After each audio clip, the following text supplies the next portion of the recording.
Hello everyone, আমার একটি item দিয়ে দুটো রেসিপি সিরিজের থার্ড ভিডিও নিয়ে আসলাম।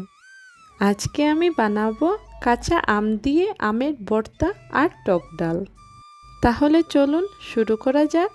আমের ভর্তার জন্য আমটাকে এইভাবে ভালো করে পিল করে নেব। তারপর গ্রেটার দিয়ে পুরো আমটাকে গ্রেট করে নেব।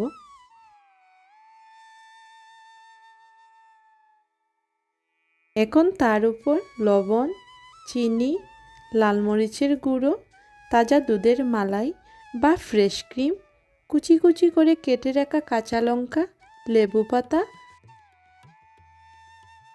আর তিসির গুঁড়ো দিয়ে ভালো করে মেখে নেব।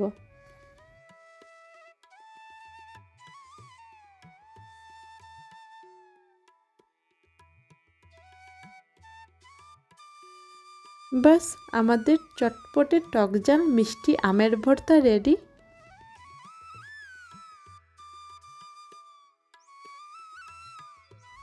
নেক্সট হলো টক ডাল, যার জন্য 1 কাপ মুগ ডাল ভালো করে ধুয়ে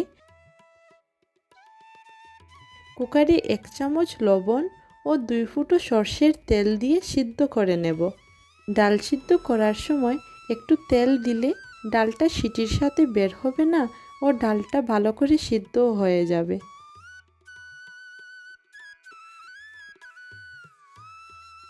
টক ডালের জন্য আমটাকে ঠিক এইভাবে মিডিয়াম পিস করে কেটে নেবেন। এখন ফোড়নের জন্য কড়াইতে সর্ষের তেলে একটু শস্য, মৌরি আর শুকনো লঙ্কা দিয়ে আমের টুকরোগুলোকে দিয়ে দেব।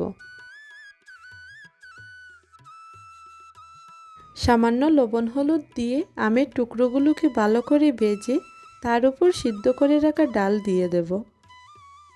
এখন ডালের উপর স্বাদমতো লবণ, হলুদ আর লাল মরিচের গুঁড়ো দিয়ে দেব। ডালটা ফুটে উঠলে সামান্য চিনি দিয়ে 5 মিনিট ঢেকে রাখলেই আমাদের টক ডাল রেডি। আইটেমগুলো ভালো লাগলে please like, comment, share and subscribe. Thank you.